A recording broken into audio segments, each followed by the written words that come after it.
क्या आपको पता है कि आखिर क्यों होती है डॉक्टर्स की हैंडराइटिंग खराब? या फिर क्या आप जानते हैं कि हवाई जहाज में भी लगे होते हैं हॉर्न? जानेंगे कब और किस स्थिति में बजाते हैं पायलट। या फिर क्या आपको पता है साबुन हरे, पीले, गुलाबी रंग होते हैं लेकिन झाग हमेशा सफेद ही क्यों? वजह जानकर हैरान रह जाएंगे आप। आखिर हमारी कोहनी के कहीं अचानक टकराने से क्यों महसूस होता है करंट? क्या है खास वजह? जानेंगे आज के इस वीडियो में। फैक्ट नंबर 1, क्या आपने कभी फ्लाइट में लगे हॉर्न के बारे में सुना है या फिर कभी उसकी आवाज सुनी है? जी हाँ, फ्लाइट में भी हॉर्न लगे होते हैं, लेकिन अब आप ये सोच रहे होंगे कि आसमान में हॉर्न का क्या काम। तो सबसे पहले बता दें कि फ्लाइट में लगे हॉर्न का इस्तेमाल आसमान में किसी दूसरे हवाई जहाज को रास्ते से हटाने के लिए नहीं किया जाता है, क्योंकि एक ही रूट पर दो फ्लाइट के आमने सामने आने की संभावना नहीं होती है। इसके अलावा प्लेन में लगे हॉर्न का इस्तेमाल पंछियों को हटाने के लिए भी नहीं किया जाता है।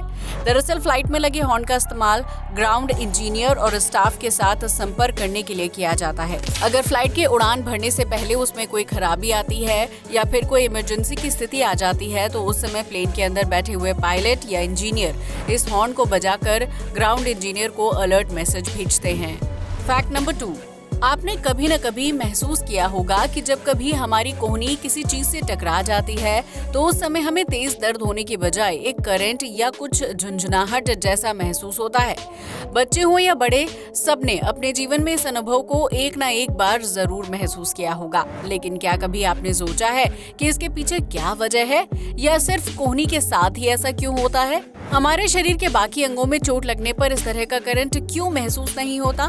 दरअसल कोहनी की जिस हड्डी के टकराते ही हमें करंट जैसा महसूस होता है उसे आम बोलचाल की भाषा में फनी बोन कहा जाता है। वहीं मेडिकल साइंस में इसे अल्नर नर्व कहते हैं। बता दें कि इस नर्व का काम मस्तिष्क यानी ब्रेन से मिलने वाले संदेशों को शरीर के बाकी अंगों तक लाना, ले जाना होता है। शरीर के संपूर्ण तंत्रिका तंत्र की तरह अल्नर नर्व का भी ज्यादातर हिस्सा हड्डियों, मज्जा यानी मैरो और जोड़ों के बीच सुरक्षित रहता है।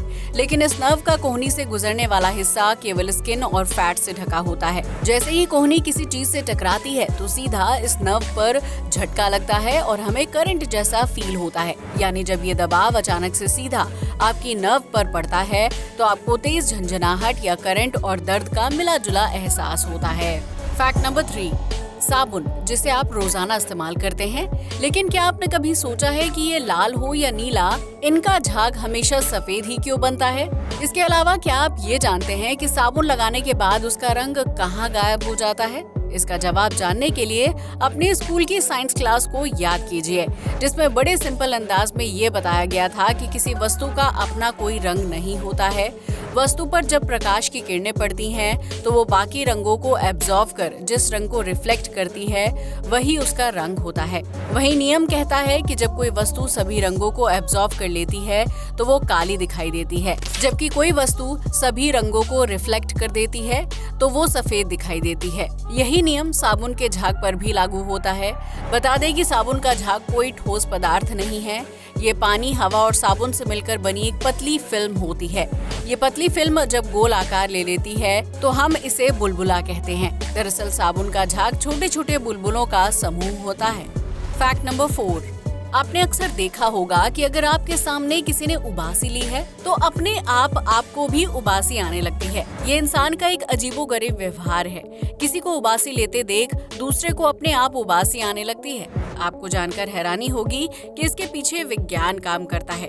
इसके पीछे नींद ही काम नहीं करती, बल्कि कई दिलचस्प वजह भी जम्हाई के पीछे काम करती हैं। अमेरिका में हुए एक स्टडी के मुताबिक इंसान के उबासी लिए जाने का लिंक सीधा सीधा ब्रेन से होता है। आपको जानकर हैरानी होगी कि उबासी के जरिए हमारा ब्रेन ठंडा हो जाता है।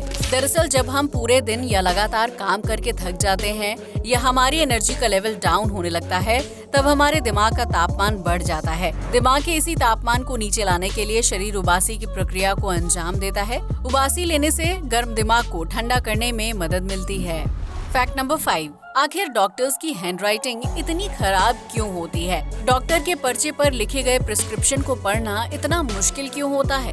डॉक्टर्स की हैंडराइटिंग के खराब होने का सबसे अहम कारण है समय की कमी। डॉक्टरों के पास हर दिन ना जाने कितने ही पेशेंट्स आते हैं। डॉक्टर्स के पास इतना समय नहीं होता कि वो हर पेशेंट को पूरा समय दे पाएं और आराम से उससे बातें करते हुए उसका पर्चा तैयार कर सके। वहीं ज्यादातर डॉक्टर्स हड़बड़ी में रहते हैं क्योंकि उन्हें एक निश्चित समय में बहुत सारे मरीजों का इलाज करना होता है। समय की कमी और हड़बड़ी के कारण ही डॉक्टर्स की लिखावट खराब हो जाती है। एक तरह से मेडिकल टर्म भी डॉक्टर्स की खराब लिखावट के लिए जिम्मेदार है। जरा सोचिए, एपिडिडिमाइटिस नाम की अगर कोई बीमारी हो जिसे आपको बिना स्पेलिंग चेक किए हुए लिखना पड़े तो आप भी सोच में पड़ जाएंगे कि आखिर इसे कैसे लिखें। इसी तरह से कई ऐसे मेडिकल टर्म्स हैं जिन्हें अगर डॉक्टर प्रिस्क्रिप्शन पर लिखना शुरू करे तो मरीज भी वाकई कंफ्यूज हो जाएगा।